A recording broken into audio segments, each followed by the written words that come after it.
Refills. A payment on the student loan she pretended not to hate. Groceries if she avoided the good fruit. The dress stopped being beautiful. It became arithmetic. Tessa saw her face change. Maya stepped back into the fitting room, pulling the curtain halfway closed. Her voice dropped until it was almost smaller than the room. "I can't afford this dress." She said it to Tessa, but the sentence traveled. Outside the fitting area, Julian Hale had just entered the shop to pick up a tuxedo jacket altered for his father, who insisted on attending the gala despite everyone with medical training telling him to behave. Julian had been speaking quietly with a manager when Maya's words reached him. He did not mean to hear them, but once heard, they could not be returned. Maya stepped out a moment later in her own clothes, the gown draped carefully over one arm, as if it belonged to someone else's body. She saw Julian near the front desk and stopped. Embarrassment arrived fast and hot. Not because he was handsome, though he was. Not because he was rich, though the shop seemed to recognize his money before it recognized his face. Because he had seen her in the exact place she hated most. Not poor enough for pity, not comfortable enough for dignity to be effortless. Just a working woman doing math in a room built to make math feel shameful. Julian approached carefully. That helped, but not enough. He said he had not meant to intrude. He offered to cover whatever she needed for the gala. He said it gently, without performance. Maya still stiffened. She had been grateful for help many times in her life. She was not too proud to survive. But this was different. This was not a prescription, not rent, not groceries. This was the price of being made presentable to people who wanted to applaud her hands but not see the life attached to them. She told him she was not a personal charity project. The words were sharper than he deserved. Maybe. But she needed them sharp.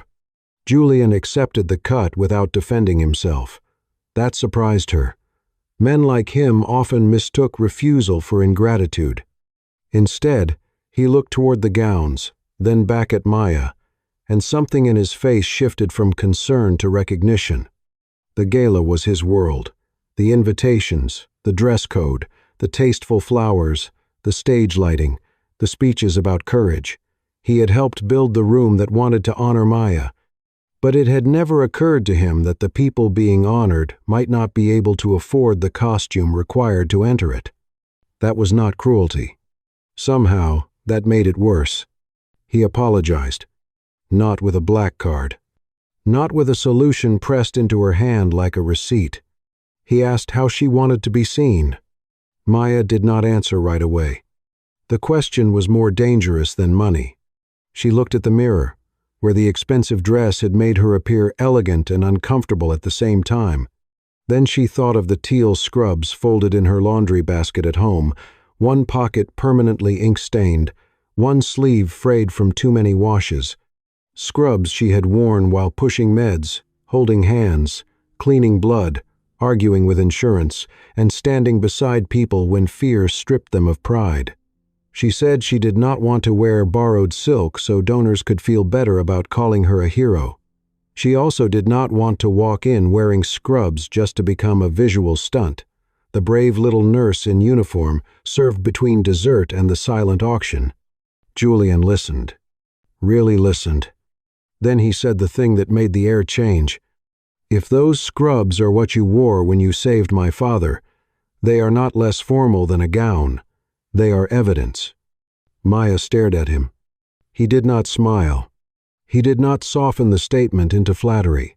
Then quietly he added, "Then wear your scrubs."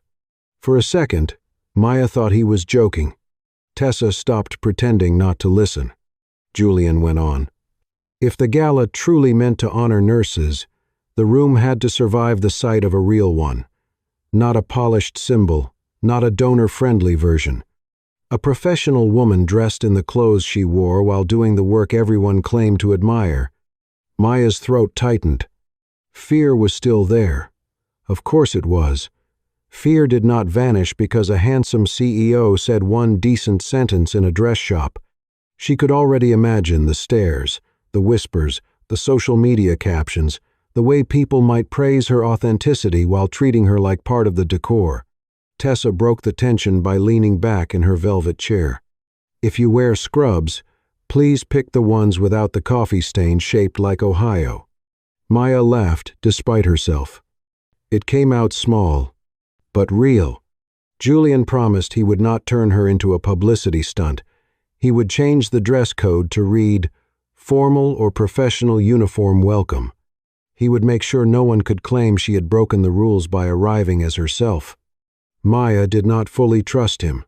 Trust was not something a rich man earned by noticing one problem after his foundation created it. But when she left the shop, she stood a little straighter. Not because a CEO had rescued her from an expensive dress, because, for the first time, someone from that glittering world had said she did not need to change her shape to deserve respect. The ballroom was built to make ordinary people feel like mistakes. That was Maya Collins's first thought when she stepped out of the elevator and saw the chandeliers, the marble floors, the tall gold doors, and the women in gowns that moved like water under the light. Her second thought was that her shoes were cleaner than half the soles in the room. She had scrubbed them herself over the sink that afternoon until the white leather looked almost new. Her teal scrubs were freshly washed, pressed as well as scrubs could be pressed, and carefully chosen for having no stains shaped like Ohio, Texas, or any other state Tessa had forbidden. Her hair was pinned into a neat bun. Her badge was clipped to her pocket. On her chest, just above her name, sat a tiny enamel pin shaped like lungs. Diane had given it to her that morning from the couch, oxygen tubing resting against her cheek. "It's classy," her mother had said. "Nothing says formal like respiratory anatomy." Now, as Maya stood outside the ballroom, her phone buzzed. A text from Diane.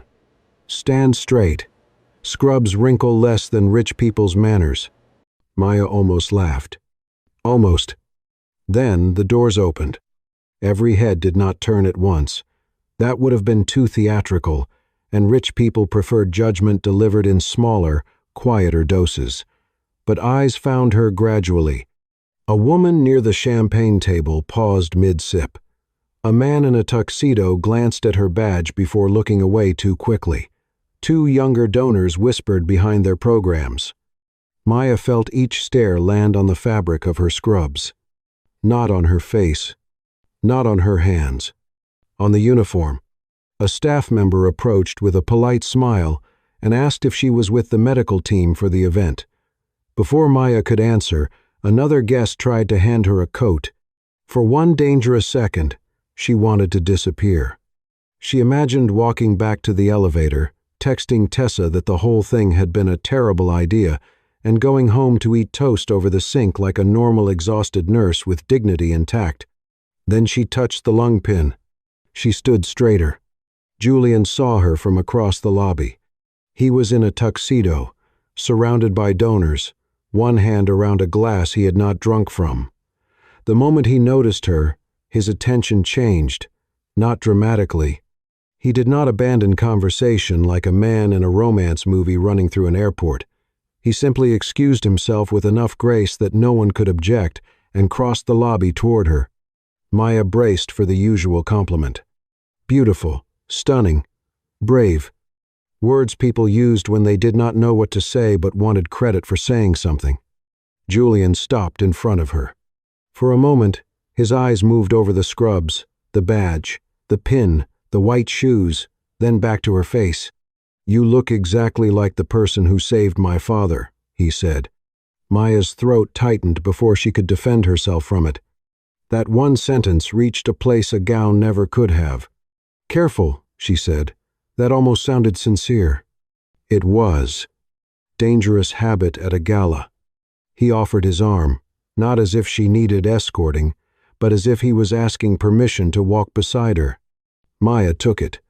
Inside the ballroom, the air smelled like roses, expensive perfume, and money trying to become virtue.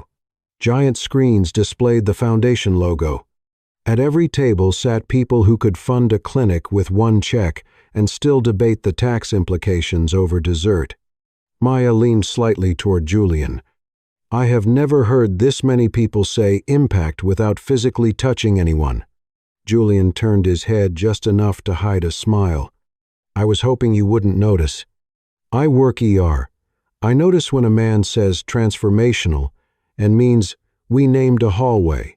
This time, he did laugh under his breath. Across the room, Robert Hale stood slowly from his table, ignoring the aide who clearly wanted him to remain seated. He leaned on a cane, thinner than he had been in the ER, but sharp-eyed and very much alive. He opened his arms carefully. Maya stepped into the hug, gentle enough not to disturb whatever doctors had told him not to disturb. Robert looked down at her scrubs. Better than the shirt you cut off me. I'm still not apologizing. The shirt was losing to the monitor. Robert's laugh was rough but real. For a few minutes, with Julian on one side and Robert on the other, Maya almost forgot the stares. Almost. Then Evelyn Porter arrived with a clipboard, a headset, and the strained smile of a woman watching her perfect media layout catch fire. Evelyn was polite, too polite. She complimented Maya's powerful choice of attire, then glanced toward the photographer, the stage lighting, the step-and-repeat backdrop. Maya could see the calculations forming behind her eyes. Scrubs were not part of the visual plan. Scrubs could be moving, yes, but only if properly framed, properly captioned, properly controlled. Grant Whitaker reached them before Evelyn could say more. He was a major donor, silver-haired, smooth, and smiling in the way people smiled when they believed themselves generous. So authentic, he said, looking at Maya's uniform with approval that felt like a pat on the head. This is exactly the kind of real hero moment people need to see. Maya's spine tightened. Grant gestured toward the backdrop and suggested a photo. Maybe with the foundation logo behind her. Maybe holding her stethoscope. Something candid-looking but meaningful.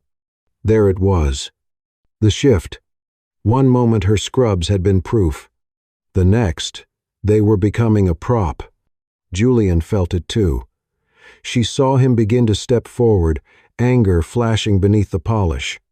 But he stopped. Not because he did not care. Because Maya did not need him to answer for her. She needed him to stay close enough that she was not alone, and quiet enough that no one could pretend she had borrowed her dignity from him.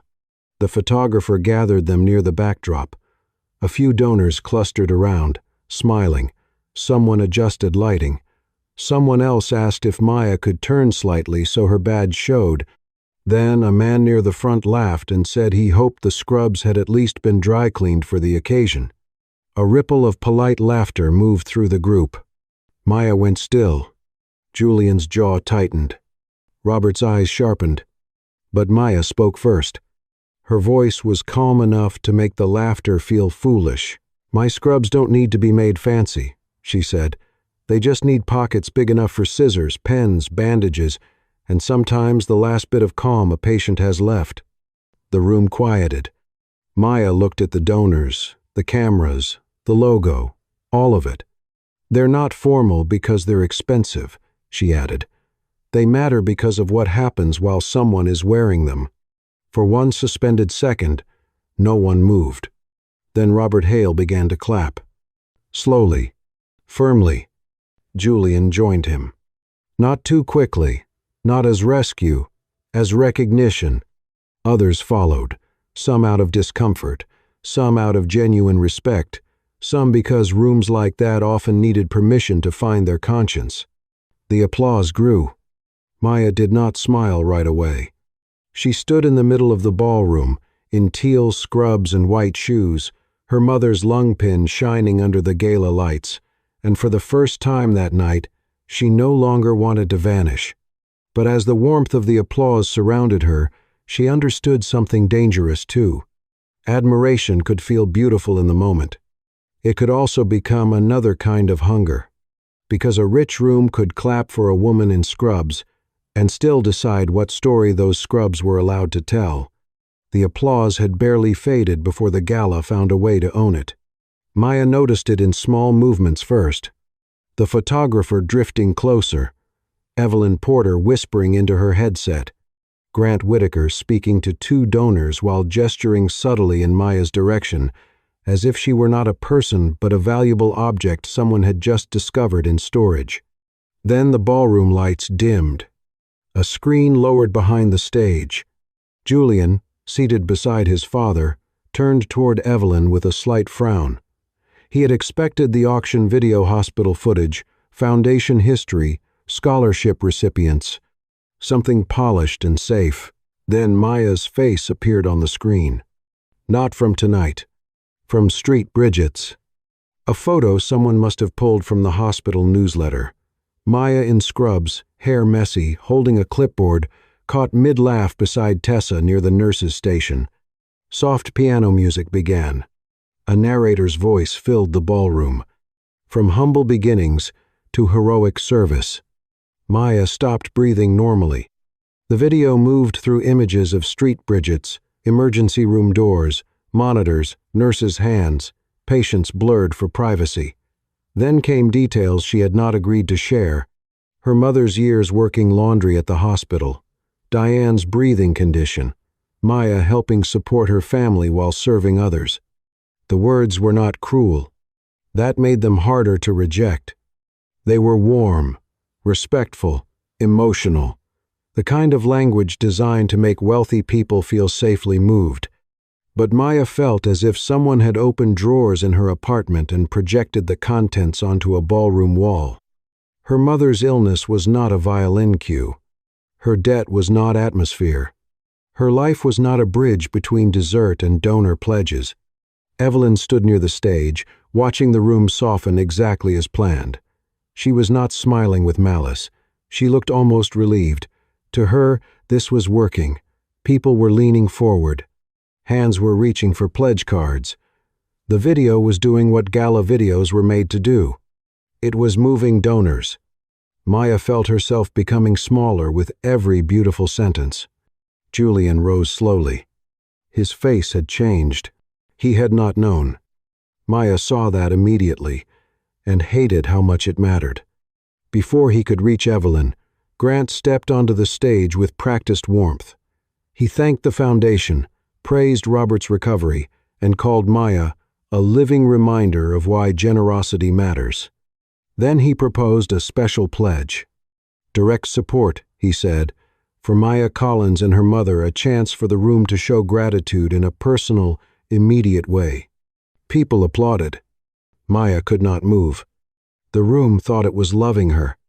It did not understand that it was undressing her. She turned and walked out. Not fast enough to look dramatic, not slow enough to be stopped.